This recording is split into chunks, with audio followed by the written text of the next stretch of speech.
At 11:42 on the morning of January 27th, 1945, Staff Sergeant Robert Chen crouched behind the central fire control station of B-29 Superfortress, tail number 42-6522. He watched oxygen frost spread across the plexiglass bubble as his formation climbed through 28,000 feet over the dark Pacific waters.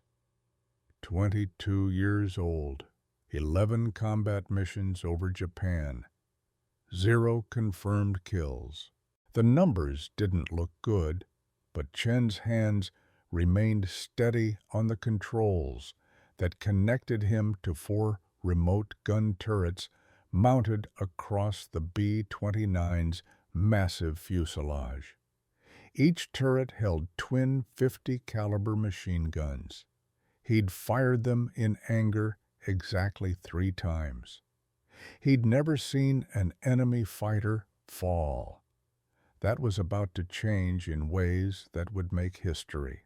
By the time Chen's bomber touched down again on Saipan, if it touched down at all, his aircraft would have destroyed more Japanese fighters in a single mission than any other bomber in the Pacific theater. 14 confirmed kills.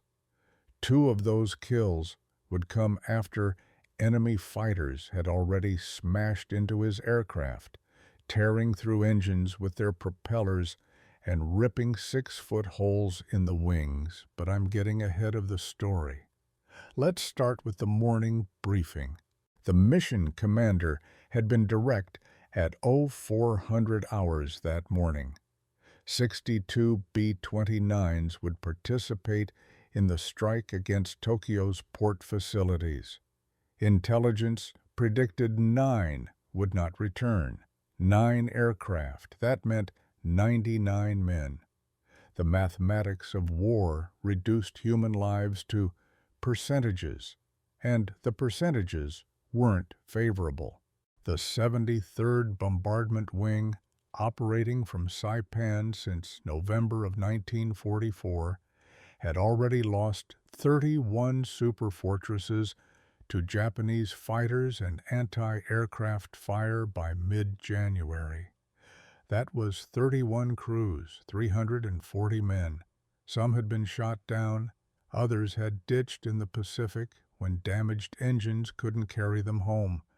A few had simply disappeared, swallowed by the vast ocean between Japan and the Marianas.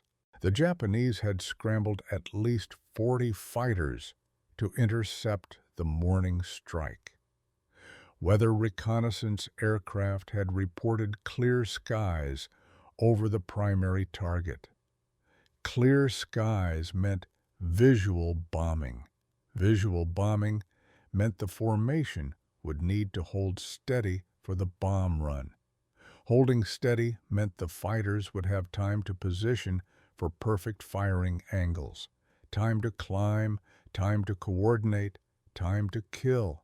Chen's aircraft, officially designated as a Boeing B-29 Superfortress, was carrying 6 tons of high-explosive bombs in her belly.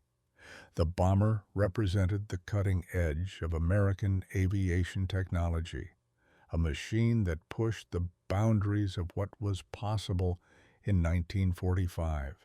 Let me take a moment to explain what made this aircraft so revolutionary, because understanding the B-29 helps you understand both its strengths and its vulnerabilities in combat. The B-29 Superfortress was designed from the beginning as a strategic weapon, an aircraft capable of striking targets thousands of miles from friendly bases and returning home. Boeing engineers had created something unprecedented.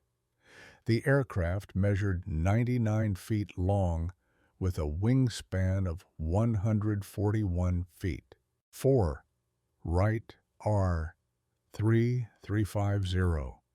Cyclone engines, each producing 2,200 horsepower, drove massive propellers that pulled the bomber through the air at speeds approaching 350 miles per hour.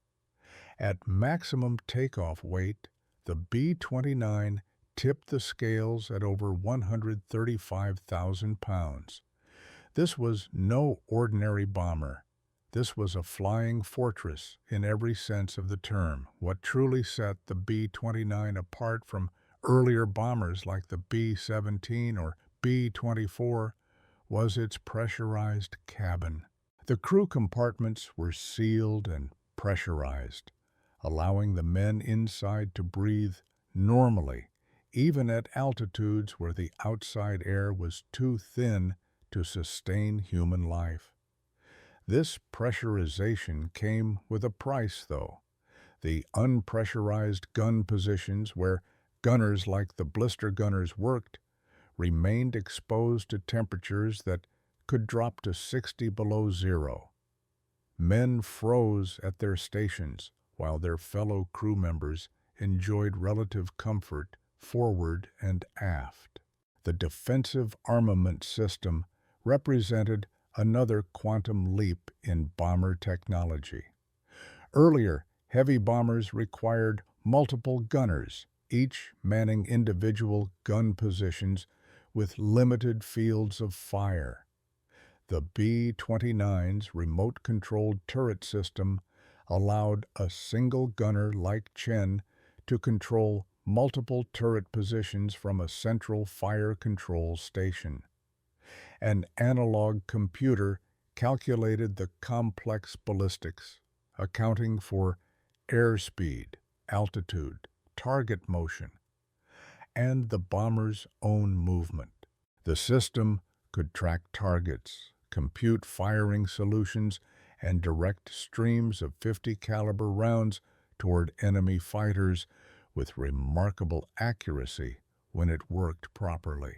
When it didn't work properly, which happened with disturbing frequency at high altitude, where temperatures plummeted and mechanical systems froze, gunners had to aim manually using instinct and experience. The B-29 mounted 5 defensive turret positions. 4 of these were General Electric remote-controlled turrets, upper forward, upper rear, and lower rear. Each carried twin .50 caliber machine guns.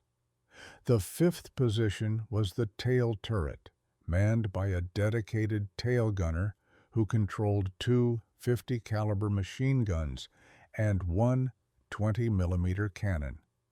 In theory, this armament allowed the B-29 to defend itself from attacks from virtually any angle. In practice, Japanese fighters had learned to exploit the system's weaknesses.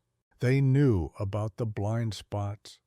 They knew about the mechanical failures at altitude. And they developed tactics specifically designed to overwhelm the B-29's defensive fire. The 73rd Bombardment Wing had arrived on Saipan in stages between July and September of 1944. 4 bomb groups made up the wing: the 497th, 498th, 499th, and 500th. Each group operated from Isley Field, a sprawling complex of runways, hard stands, and support facilities that the Navy Seabees had carved from coral and volcanic rock in just over 3 months. The men of the 73rd lived in tents and Quonset huts along the Obion coast. 15,000 personnel supporting roughly 240 operational aircraft. Life on Saipan was far from comfortable. The island had been secured only months earlier after brutal fighting that cost thousands of American and Japanese lives. Fresh water remained scarce. Food was sometimes inferior, shipped in from supply bases thousands of miles away. The tropical heat was oppressive, the humidity suffocating. Men sweated through their uniforms during the day and shivered through cold nights when monsoon rains turned the living areas into mud. Japanese holdouts occasionally emerged from caves in the interior, and in the early months, the threat of air raids from Japanese bombers based on Iwo Jima kept everyone on edge. The operational tempo was relentless. The 73rd had flown its first combat mission against Japan on November 24, 1944, sending 111 B-29s to attack the Musashino aircraft plant near Tokyo. Only 24 aircraft hit the primary target. The rest bombed secondary targets or brought their bombs home. One B-29 was shot down. It was a modest beginning to what would become one of the most intensive strategic bombing campaigns in history. By January of 1945, the wing had developed a grim rhythm. High-altitude precision bombing missions, typically flown at 28 to 30,000 feet, where temperatures dropped to 50 below zero, and jet stream winds could reach 200 miles per hour. The wind speeds made accurate bombing nearly impossible. Bombardiers would calculate their drop points, release their weapons, and watch as the wind carried the bombs hundreds of yards off target. Meanwhile, Japanese fighters climbed to meet them every single time. The worst losses had come on January 14th over Nagoya. 5 superfortresses went down in less than 20 minutes. Some were hit by anti-aircraft fire. Others fell to concentrated fighter attacks. One crew managed to restart a damaged engine and limp back toward Saipan on 3 engines, making a shaky landing that bent the airframe beyond repair but saved the crew. These were the realities that Chen and his fellow crew members faced every time they strapped into their aircraft. Now let me tell you about the enemy fighters that were climbing to intercept them on this January morning. The Nakajima Ki-44, called Shoki by Japanese pilots and Tojo by American intelligence officers, was purpose-built for exactly this mission. The name Shoki translated to Devil Queller, a reference to a demon from Chinese mythology that defended against evil spirits. The name was fitting. The Ki-44 was designed to quell the B-29 threat. Development of the Ki-44 had begun back in 1939 when the Japanese Army Air Force recognized it needed a dedicated interceptor to complement its more maneuverable fighters like the Ki-43 Oscar. The specification was unusual for Japanese aircraft design. Prioritize speed and climb rate over maneuverability. The Imperial Japanese Army wanted an aircraft that could reach 13,000 feet in 5 minutes with a top speed of 373 miles per hour at that altitude. This represented a fundamental shift in Japanese fighter doctrine, which had traditionally emphasized dogfighting capability above all else. Nakajima's design team, led by Toro Koyama, faced an immediate problem. None of the fighter engines available in Japan could provide enough power to meet these requirements. They made an unconventional decision. Use the Nakajima Ha-41, a 14-cylinder radial engine designed for bombers. The Ha-41 produced 1,260 horsepower, significantly more powerful than the engines that powered the famous Zero fighter. It was also significantly larger in diameter, creating aerodynamic challenges that the design team had to overcome. The result was an aircraft that looked distinctly different from typical Japanese fighters. The Ki-44 had a relatively short, stubby fuselage wrapped around that massive radial engine. The wings were small, giving it a high wing loading that made it less maneuverable in tight turns, but allowed it to dive and climb with impressive speed. The aircraft could reach altitudes above 35,000 feet in testing, well above the B-29's typical operating ceiling. More importantly, for interceptor work, it could climb to 28,000 feet in under 8 minutes. Armament varied by model, but the Ki-44s that Chen would face on January 27th typically carried either 4 12.7mm machine guns or 2 12.7mm machine guns paired with 2 20mm cannons. Some later variants mounted even heavier weaponry, including 37mm or 40mm cannons, specifically designed to penetrate the B-29's armor and fuel tanks. At high altitude, where the air was thin and bomber defensive, gunners struggled with frozen mechanisms and oxygen deprivation. A single Ki-44 could make multiple firing passes with relative impunity if the bomber's defensive fire could be evaded.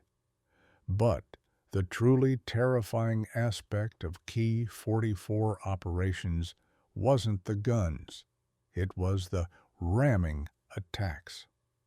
Starting in August of 1944, Japanese pilots had begun deliberately colliding with B-29s after expending their ammunition.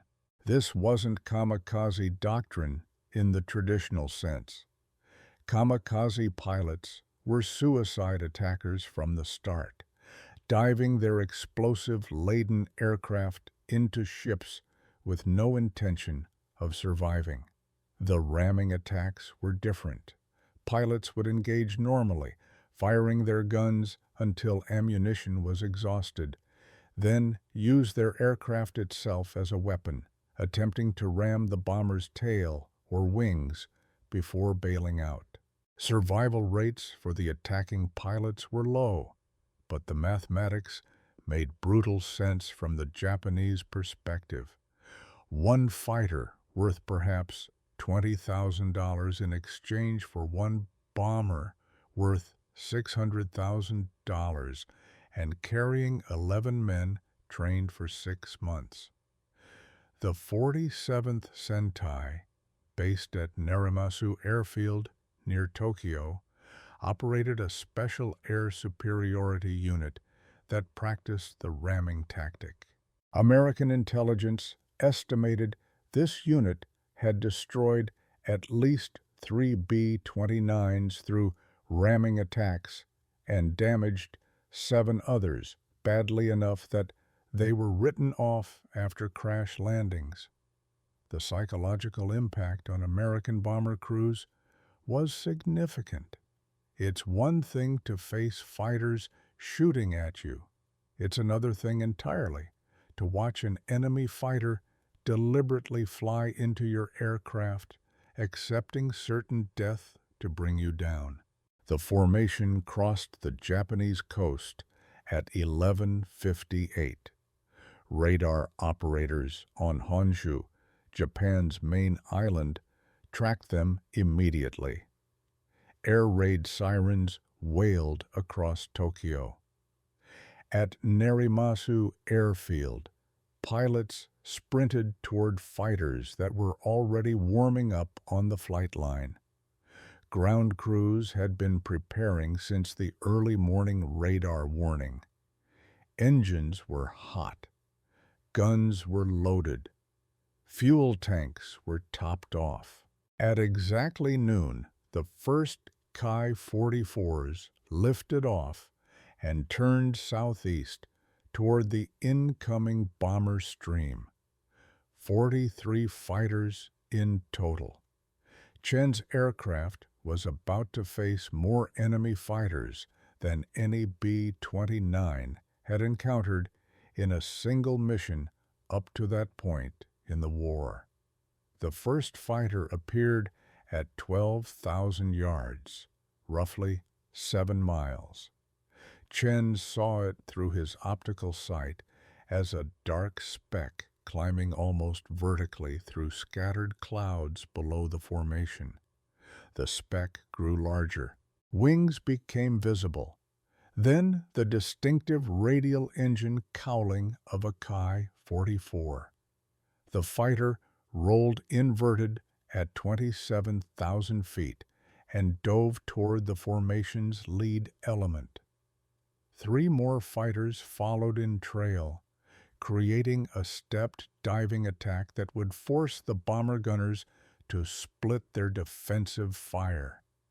Chen rotated his upper forward turret to track the diving attack. The remote control system allowed him to aim guns mounted 15 feet away from his position.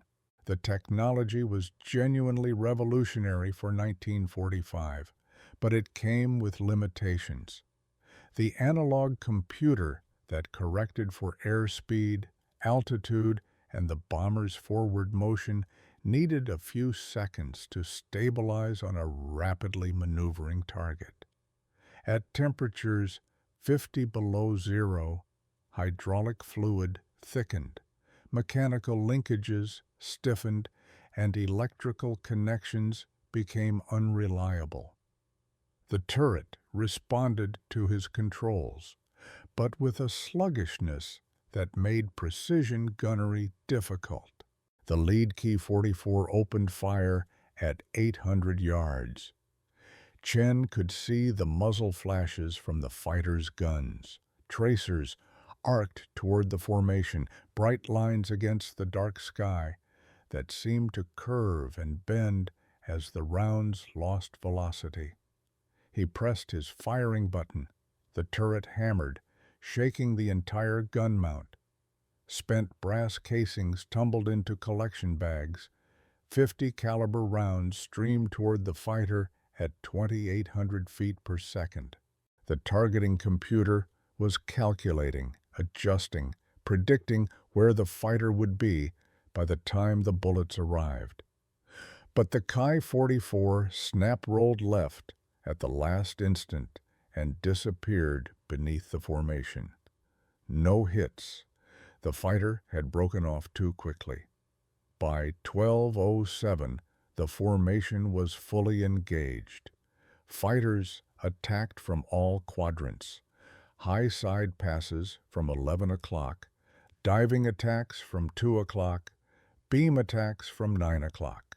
The standard Japanese tactic for attacking B-29 formations involved diving through at 400 miles per hour, firing a burst, then braking hard left or right to avoid the concentrated defensive fire from multiple bombers. Individual fighters rarely pressed attacks to point-blank range except when attempting ramming attacks. The defensive firepower from a tight bomber formation was simply too intense. Multiple aircraft could concentrate their fire on a single attacker, creating an overlapping cone of tracers and bullets that few fighters could survive. Chen's aircraft commander called out a fighter at 2 o'clock high. Chen swung the upper turret. A Kai-44 was positioning for a beam attack, its nose tracking Chen's bomber with mechanical precision. Range 700 yards. The fighter's profile filled his optical sight. He led the target slightly, accounting for the relative motion, and fired a 3-second burst. The armor-piercing incendiary rounds walked across the fighter's flight path in a pattern of small flashes. The Ki-44's engine exploded. Black smoke erupted from the cowling like a volcanic eruption. The fighter rolled inverted and fell away, trailing fire and debris. The pilot didn't bail out. Either he was already dead, or he stayed with his aircraft all the way down. First confirmed kill. Chen felt no elation, no sense of triumph. 2 more fighters were already maneuvering into attack position, and the tail gunner was calling out yet another threat, closing from 6 o'clock low. Combat at altitude was not glorious. It was mechanical, methodical, and utterly exhausting. You tracked targets, calculated lead, squeezed triggers, watched for results, then moved to the next threat. The survival of everyone aboard depended on maintaining that rhythm without pause. The formation reached the initial point for the bomb run at 12:19. This was the moment of maximum vulnerability for any bombing mission. For the next 6 minutes, the bombers would fly straight and level, while bombardiers synchronized their Norden bomb sights with the target below. Course changes were forbidden. Evasive maneuvers were impossible. The aircraft had to maintain precise speed, altitude, and heading to allow the bomb site's mechanical computer to calculate the correct release point. The Japanese fighter controllers knew this. They'd been facing American bombers long enough to understand the tactical situation. 14 Ki-44s formed up 3,000 feet above the bomber stream, orbiting once, twice, positioning for coordinated attacks that would overwhelm the B-29's defensive capabilities. At 12:21, they rolled in. Chen counted them through his sight. 1, 2, 3, 4 fighters, diving in pairs from 10 o'clock high and 2 o'clock high simultaneously. Textbook tactics designed to split the defensive fire. The formation's gunners would have to engage multiple targets from multiple angles. Individual bombers would face attackers with degraded defensive coverage. Some aircraft would have fighters in their blind spots where the remote turret system couldn't track effectively. The first pair opened fire at 1,000 yards. Chen engaged the lead fighter. His tracers converged with fire from 2 other B-29s in the formation, creating a curtain of bullets that the Ki-44 flew directly into. The fighter's canopy shattered in a spray of plexiglass. The aircraft snap-rolled right and collided with its wingman.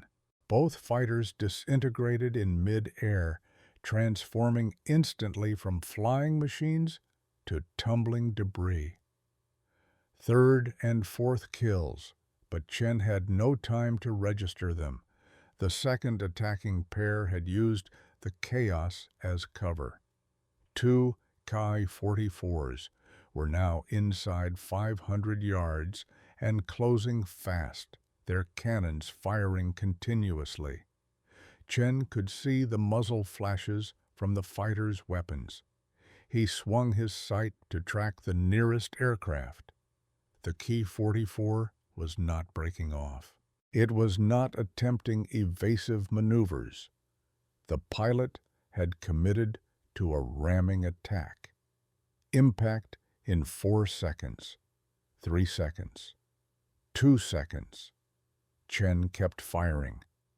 The upper forward turret poured rounds into the Ki-44's engine cowling.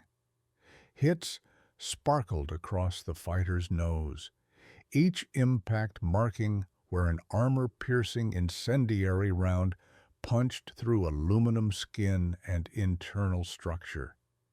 The range closed to 300 yards. 200. The fighter was trailing smoke, but still accelerating. The pilot hunched forward in the cockpit, hands locked on the control stick, eyes fixed on his target.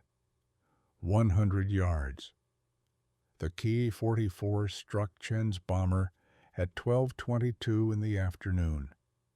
The impact sounded like a steel hammer hitting a locomotive boiler, a metallic crash that resonated through the entire airframe.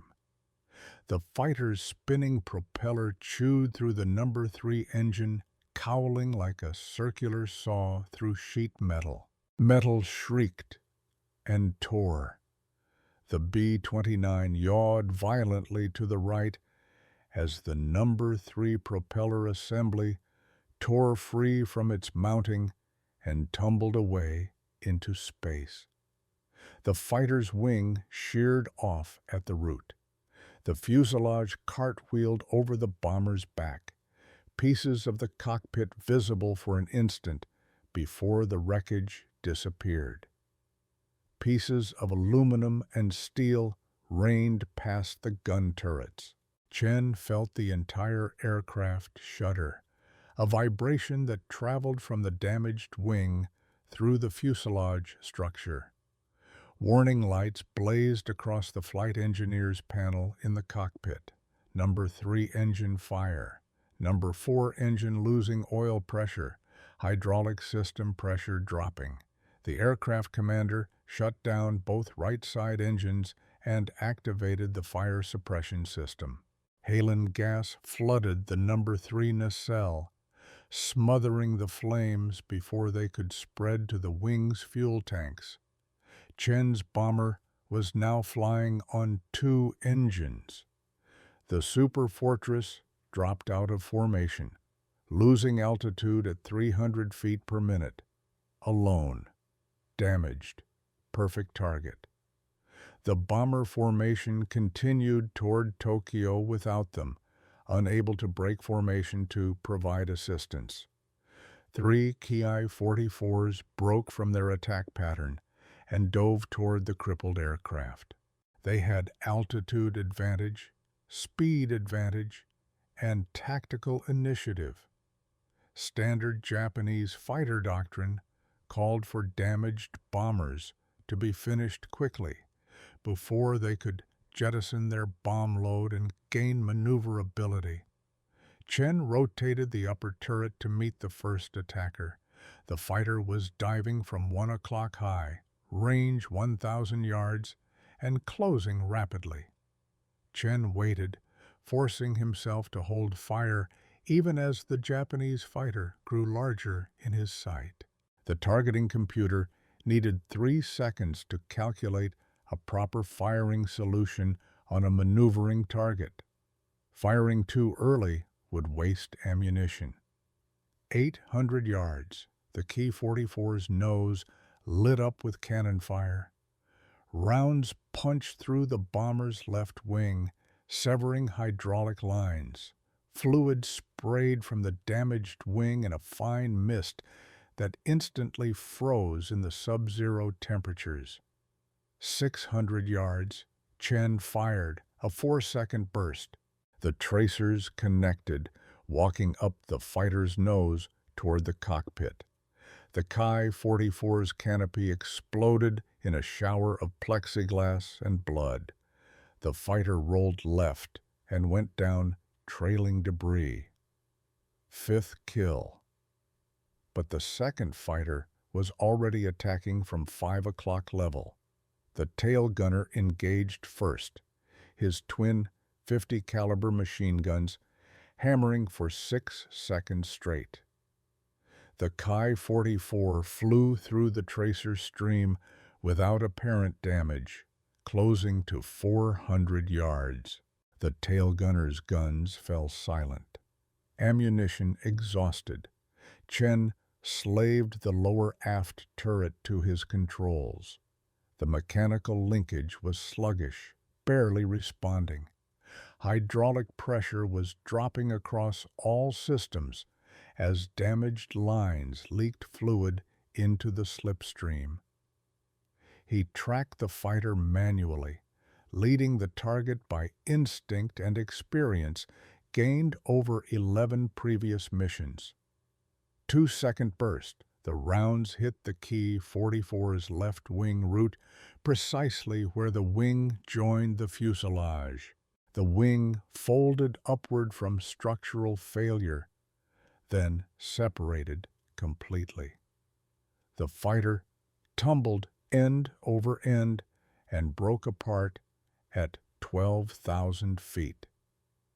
6th kill. The third attacker had used the engagement as a diversion. A Ki-44 was now at 3 o'clock high, 300 yards out, wings level, nose pointed directly at the bomber's cockpit. The fighter's guns were silent. The pilot had expended his ammunition. This was the second ramming attack, and unlike the first, Chen's aircraft had no formation mates nearby to help drive off the attacker. The right blister gunner opened fire from his manually operated position. Rounds sparked off the Ki-44's engine cowling, but the fighter did not deviate from its course. Chen swung the upper turret hard right, pushing the mechanical controls to their stops. The turret motors screamed in protest. He fired. The tracers missed, overcorrected. Fired again. Hits stitched across the fighter's fuselage, punching holes through thin aluminum skin. The Ki-44 shuddered, but maintained course. Range 100 yards, 50 yards. The fighter struck the bomber's number 1 engine. The propeller disintegrated on impact, shrapnel tearing through the left wing like grape shot. The number 1 fuel tank ruptured. Aviation gasoline 130 octane sprayed into the 200-mile-per-hour slipstream. The Ki-44's fuselage broke in half. The tail section tumbled over the B-29's flight deck. The engine and cockpit section smashed into the left wing and ripped a 6-foot hole in the leading edge before continuing down toward the Pacific far below. Chen's bomber now had 1 functioning engine, number 2, the inboard engine on the left wing.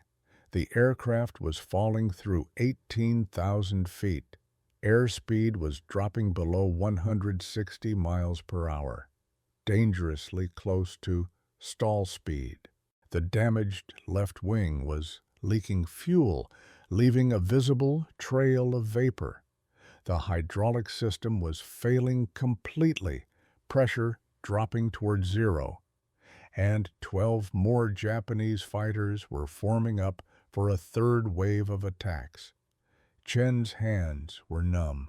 The temperature inside the unpressurized gun station had dropped to 62 below 0.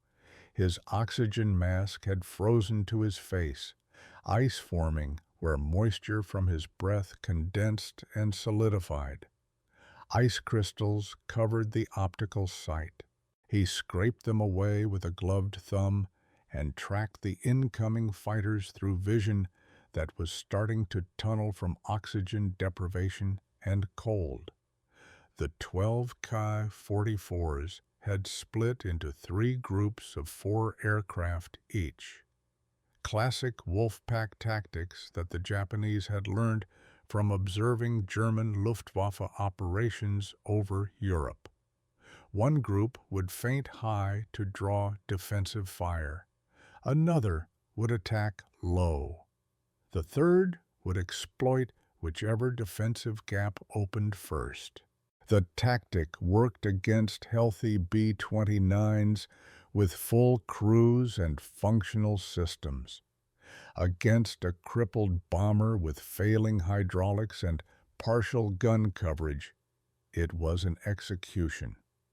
Chen's aircraft fell through 16,000 feet. The single operating right R. T. R. 3 Mi-3 Isum 50 engine could not maintain altitude with the damaged wing creating massive drag and the jammed rudder preventing proper trim. The aircraft commander ordered all non-essential equipment jettisoned. Ammunition cans that were already empty, tool kits, survival gear, personal items.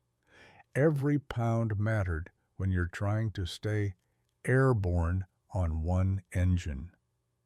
The first group of 4 fighters dove from 12 o'clock high. Chen engaged the lead aircraft at 900 yards. The upper turret responded sluggishly to his commands. Hydraulic pressure was down to 30%. He fired anyway. The recoil shook the entire gun mount, the turret structure flexing under forces. It wasn't designed to handle without full hydraulic support. Tracers arced toward the diving fighter. The Ki-44 jinked right. Chen tracked, compensating for the fighter's evasive maneuver, and fired again. The second burst caught the fighter's left wing. Fabric covering peeled away, exposing the internal structure beneath. The wing folded at a main spar. The fighter snap-rolled and went down spinning. 7th kill. The remaining 3 fighters in the formation pressed their attack. They opened fire simultaneously at 600 yards. Their approach angles coordinated to create overlapping fields of fire that would be impossible to evade. Cannon rounds and machine gun bullets converged on Chen's bomber from 3 different angles. The bombardier's compartment in the nose took multiple hits. Plexiglass shattered. Frigid air screamed through the fuselage at 150 miles per hour. The bombardier was killed instantly by a 20-millimeter explosive round that detonated inside the cramped compartment. Chen ignored the impacts and the knowledge that a crewmate had just died. He swung the turret to track the second fighter. The targeting computer was offline, disabled by hydraulic failure. He aimed manually, leading the target based on instinct developed over 11 missions. Fired. The burst hit low, rounds sparking off the fighter's belly armor. The Ki-44 broke left hard and climbed away, trailing smoke. Probable kill, but Chen couldn't confirm it. He shifted to the third fighter. This one was closer, 400 yards, and diving nearly vertical. Chen fired a 6-second burst. The gun barrels were overheating despite the sub-zero temperatures, the metal glowing dull red from the rapid fire. Tracers walked across the sky. The Ki-44 flew directly through them. Hits peppered the engine cowling. The propeller stopped. The engine seized. the fighter's nose dropped. It fell past the bomber's left wing at 200 miles per hour and disappeared into clouds below. Eighth confirmed kill. The fourth fighter in the group had used the chaos to position for a beam attack. It came in from 9 o'clock level, range 500 yards. The left blister gunner engaged with his manually operated twin 50 caliber machine guns. The fighter jinked, closed to 300 yards, and fired a long burst from its cannon. Rounds tore through the bomber's left horizontal stabilizer. Control cables snapped with sounds like gunshots. The aircraft yawed violently as the rudder jammed hard left. The aircraft commander fought the controls, applying right aileron and reducing power on the single functioning engine to stop the uncontrolled yaw. Chen tracked the attacking fighter as it passed beneath the fuselage. He slaved the lower turret to his position, but the mechanical linkage ground and stuttered before stopping completely. The turret rotated 15 degrees, then froze. Total hydraulic failure. The tail gunner took the shot instead. His guns were mechanically operated, requiring no hydraulic pressure. He fired a 4-second burst as the Ki-44 pulled up from its attack run. The rounds hit the fighter's tail section. The rudder separated completely. The Ki-44 went into an uncontrolled flat spin. Ninth kill credited to the bomber's crew. The second wave of 4 fighters was already inbound. High side attack from 2 o'clock. Chen's bomber was at 14,000 feet and descending. Airspeed had dropped to 140 miles per hour, critically slow. The bomber was approaching stall speed, that dangerous condition where the wings can no longer generate enough lift to keep the aircraft airborne. One engine simply could not generate enough thrust to maintain controlled flight, with the damaged wing and jammed rudder adding massive drag. Chen had 15 rounds remaining in the upper turret's ammunition belt. The lower turrets were completely offline. The blister positions were running low on ammunition. The tail gunner had perhaps 60 rounds left. 4 more fighters were closing fast, and Chen's bomber had almost nothing left to defend itself. The 4 Ki-44s split into 2 pairs. Combat experience had taught Japanese fighter pilots that damaged B-29s could still be dangerous. Even crippled bombers carried lethal defensive firepower. Coordinated attacks from multiple angles remained the safest approach. The first pair dove from 2 o'clock high. The second pair positioned for a follow-up attack from 4 o'clock level. Chen tracked the lead fighter in the first pair, range 800 yards. The upper turret responded to his controls, but movement was jerky. The hydraulic fluid nearly depleted. He waited until 700 yards, centered the optical sight on the approaching fighter, and fired his remaining 15 rounds in a single sustained burst. Every bullet had to count. The tracers converged on the Ki-44's engine. Hits sparkled across the cowling like welding sparks.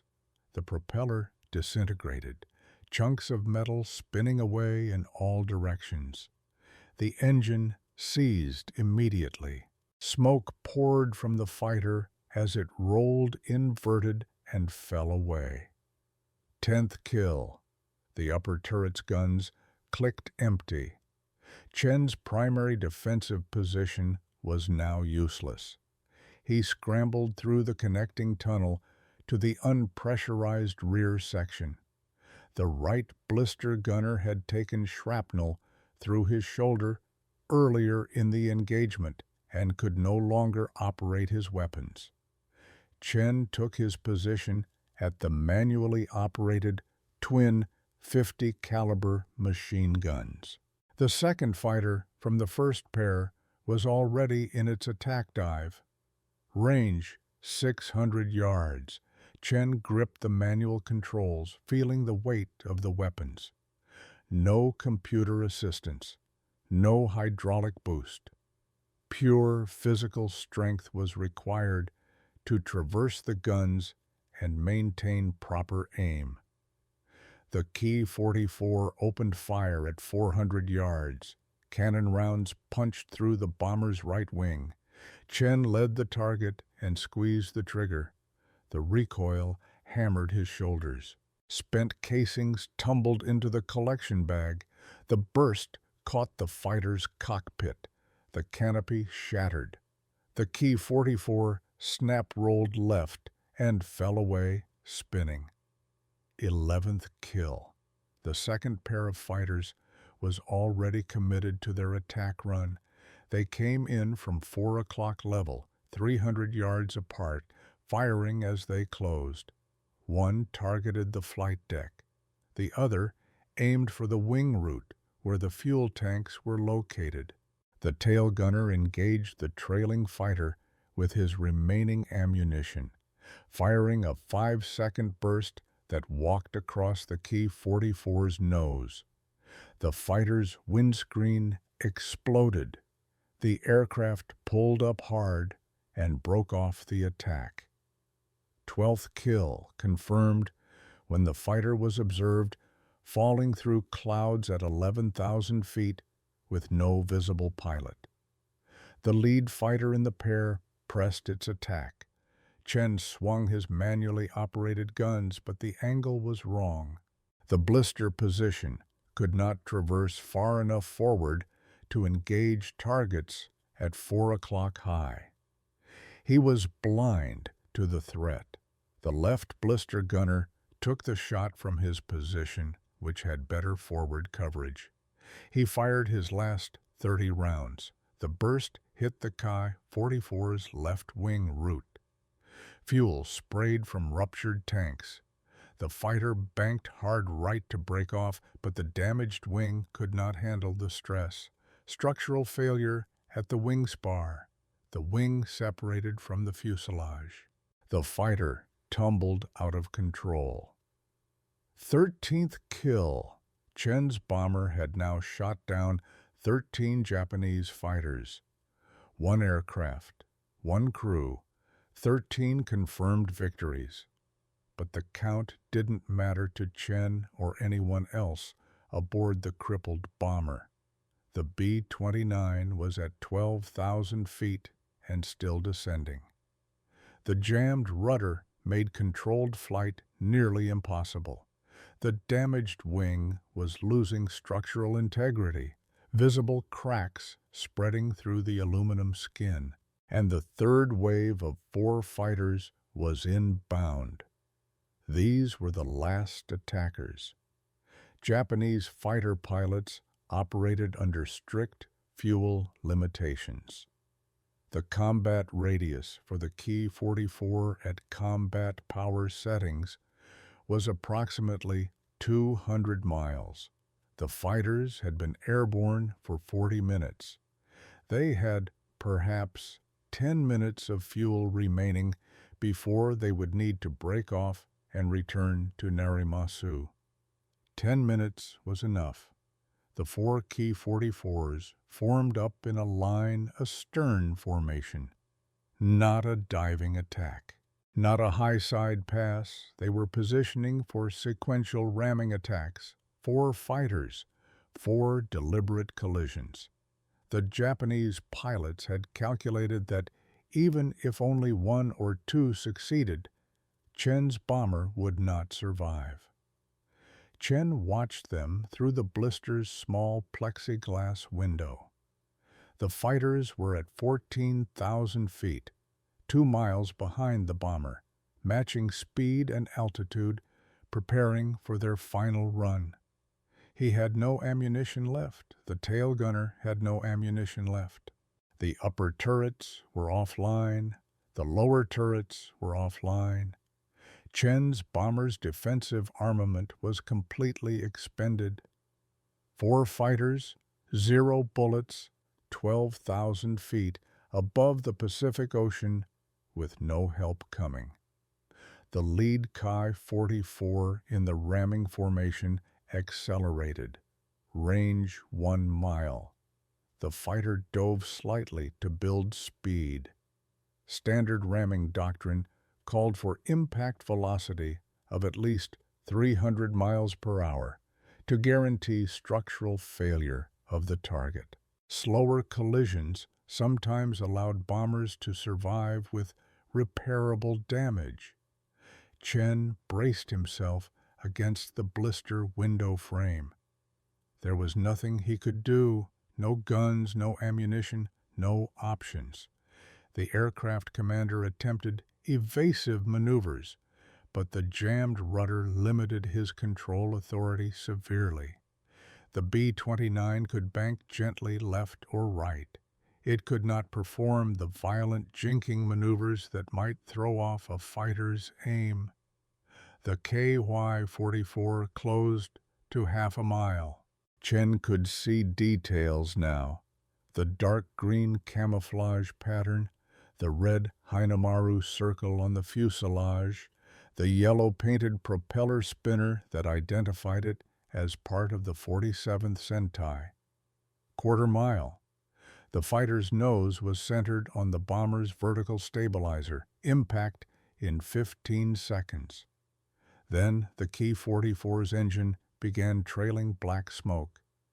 This wasn't battle damage from the bomber's defensive fire. This was mechanical failure. Nakajima-ha.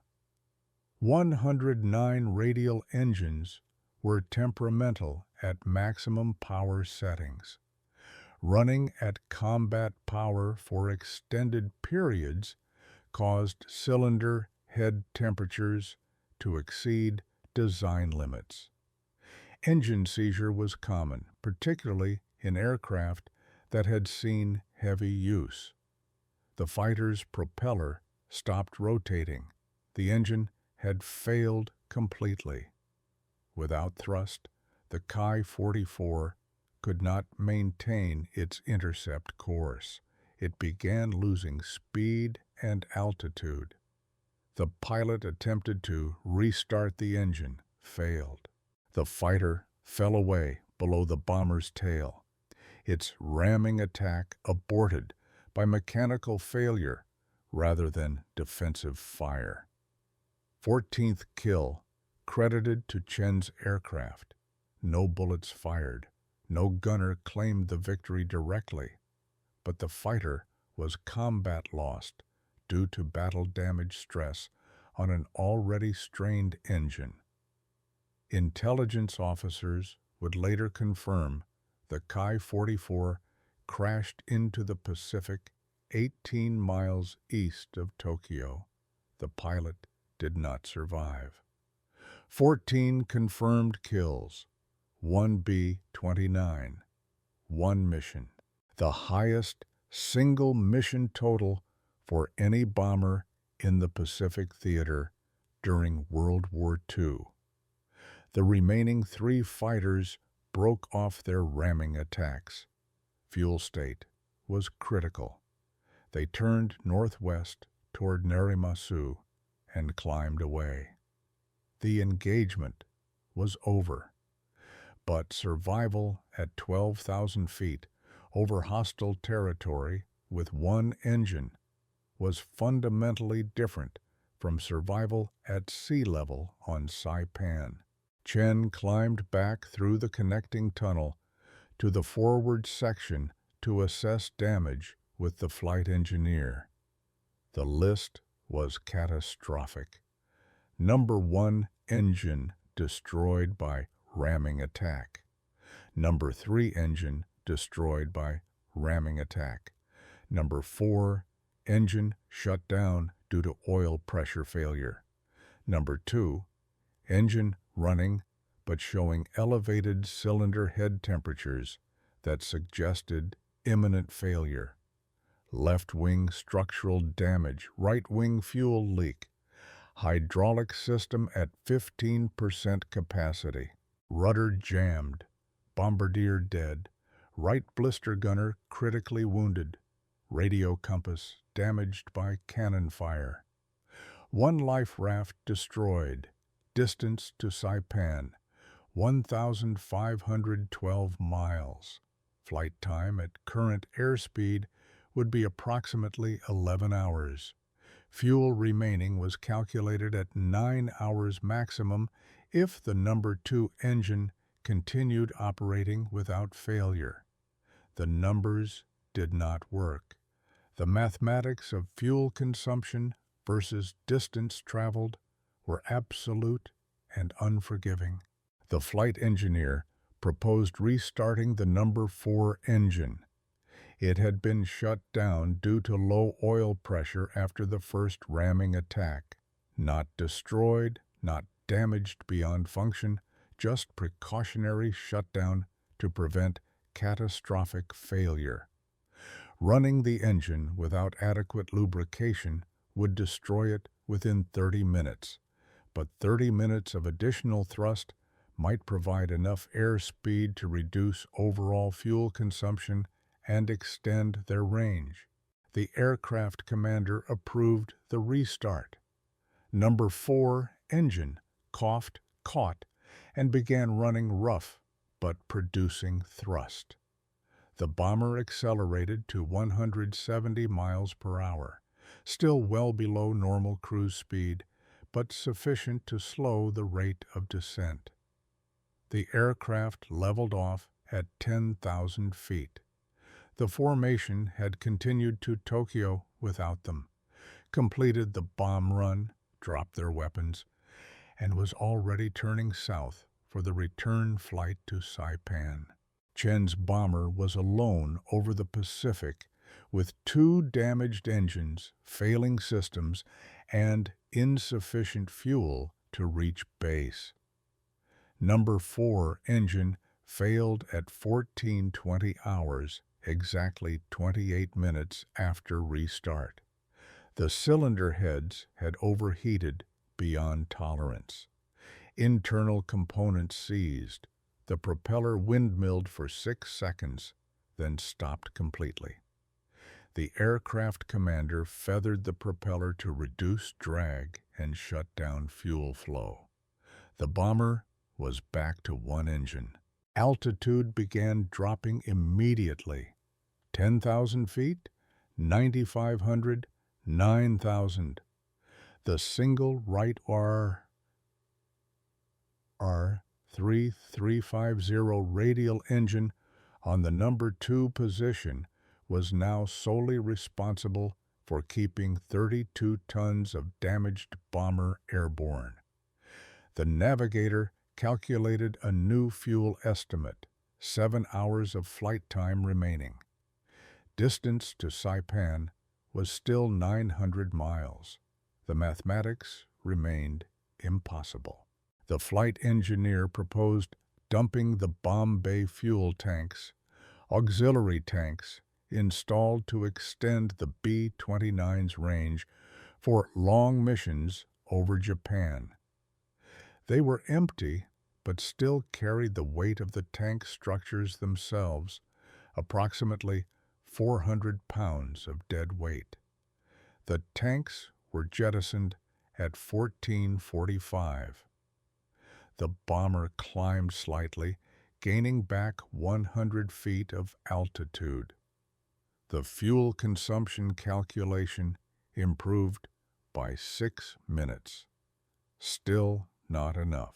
At 1500 hours, the navigator identified a potential solution, Iwo Jima.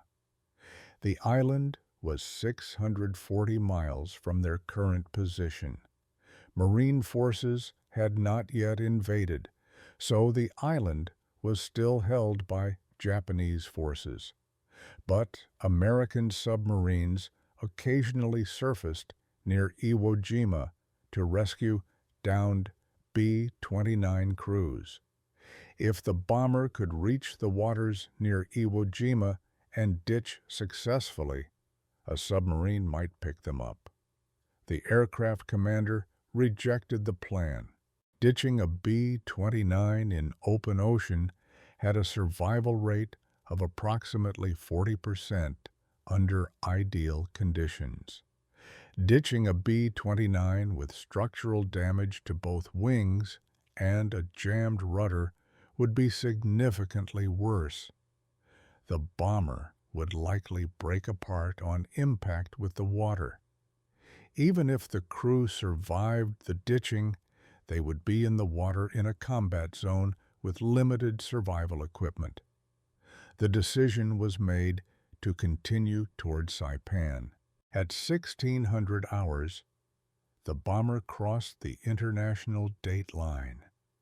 The navigator marked their position, 700 miles to Saipan, fuel for 5 hours and 40 minutes of flight. The gap was closing, but still favored running out of fuel before reaching the island. The flight engineer began shutting down non-essential electrical systems, navigation lights, unnecessary cockpit instruments, heating elements, interior lighting. Every system required power from generators driven by the functioning engine. Less electrical load meant less drag on the engine, which meant better fuel economy. The temperature inside the aircraft dropped to minus 40 degrees. At 1730, the formation of B-29s that had completed the Tokyo mission passed overhead. They were at 18,000 feet, flying in tight formation, all engines operating normally, making 270 miles per hour. They would reach Saipan in approximately 4 hours. Chen's bomber was making 160 miles per hour at 8,000 feet. Estimated time to Saipan was 7 hours. Fuel exhaustion was predicted in 4 hours and 50 minutes. The right blister gunner lost consciousness at 1800 hours. His breathing was shallow, pulse weak. Chen monitored him continuously, but had no medical supplies beyond the frozen morphine syrettes and pressure bandages already applied. At 1845, the number 2 engine began running rough. Cylinder head temperature was climbing into the red zone. Oil pressure was fluctuating. The engine had been operating at maximum continuous power for nearly 7 hours. The engines were rated for 4 hours maximum under normal conditions. These were not normal conditions. The flight engineer reduced power slightly to preserve the engine. Airspeed dropped to 150 miles per hour. Fuel consumption improved marginally, but time to destination increased. At 1900 hours, the navigator calculated they were 400 miles from Saipan.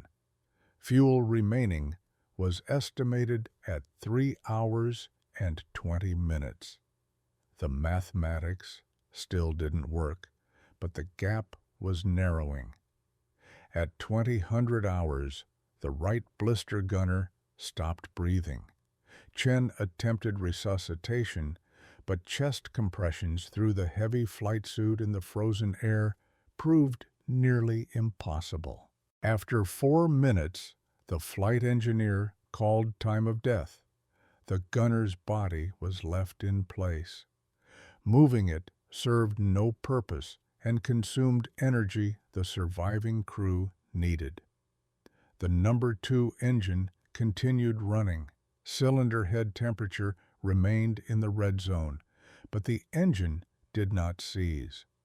Oil pressure fluctuated between 40 and 60 pounds per square inch. Minimum acceptable pressure was 50.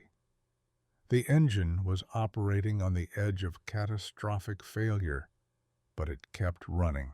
At 2100 hours, the navigator spotted navigation lights 20 miles to the east, a Navy destroyer running a patrol pattern south of Iwo Jima. The destroyer could not help them directly, but its position confirmed the navigator's calculations were accurate. At 21:45, fuel quantity gauges read 30 minutes remaining. Distance to Saipan was 120 miles. Time to destination at current airspeed was 48 minutes. The gap had not closed enough. The flight engineer transferred all remaining fuel from wing tanks to the No. 2 engine's dedicated tank, using fuel pumps, cross-feed valves, and emergency systems to route every drop of aviation gasoline to the one functioning engine. At 2200 hours, the bomber was 60 miles from Saipan. Fuel gauges read 15 minutes. The navigator could see Isley Field's runway lights on the southern end of the island. Distance, 8 miles. The bomber was at 4,000 feet and descending. No. 2 engine coughed. Fuel starvation. The engine caught again, ran smooth for 20 seconds, then coughed again. The propeller windmilled. The engine restarted. Power fluctuated. 3 miles from the runway, 2,000 feet altitude. The tower at Isley Field cleared the bomber for emergency landing. Crash crews were standing by. Ambulances were positioned along the runway, but the landing gear would not extend. Hydraulic system failure. The flight engineer attempted manual extension using the emergency hand crank. The nose gear deployed. The left main gear deployed. The right main gear remained retracted, damaged in the fighter attacks. 1 mile from the runway, 1,000 feet altitude. No. 2 engine quit completely. Fuel exhaustion. The propeller stopped. The bomber became a glider. 32 tons of aluminum and steel with no power and asymmetric landing gear. The aircraft commander aimed for the runway. Airspeed 130 miles per hour. Descent rate 800 feet per minute. Too fast, too steep. The B-29 crossed the runway threshold at 300 feet altitude. Still too high. The bomber touched down halfway down the runway at 110 miles per hour. The left main gear collapsed immediately. The aircraft slewed left. The left wing struck the runway surface. Metal screamed against concrete. Sparks erupted in a shower of orange light. The bomber skidded 1,500 feet and came to rest in the dirt alongside the runway. All surviving crew members evacuated through the rear escape hatch. 10 men climbed out into the tropical night air of Saipan. The bombardier and right blister gunner had not survived. The aircraft was declared a total loss. Structural damage was too severe for repair. But Chen's bomber had flown 1,512 miles on one engine. It had shot down 14 Japanese fighters in one mission. It had survived 2 ramming attacks. And it had brought 10 men home. If this story moved you, please hit that like button. It helps us share more forgotten stories from World War II. Subscribe if you haven't already, and turn on notifications. We're rescuing stories from dusty archives every single day. Stories about gunners and crews who fought with 50 caliber guns and sheer determination. Real people, real heroism, real history that deserves to be remembered. Drop a comment right now and tell us where you're watching from. Are you watching from the United States, United Kingdom, Canada, Australia? Our community stretches across the entire world, and you're not just a viewer. You're part of keeping these memories alive. Thank you for watching, and thank you for making sure Staff Sergeant Robert Chen and his crew don't disappear into silence.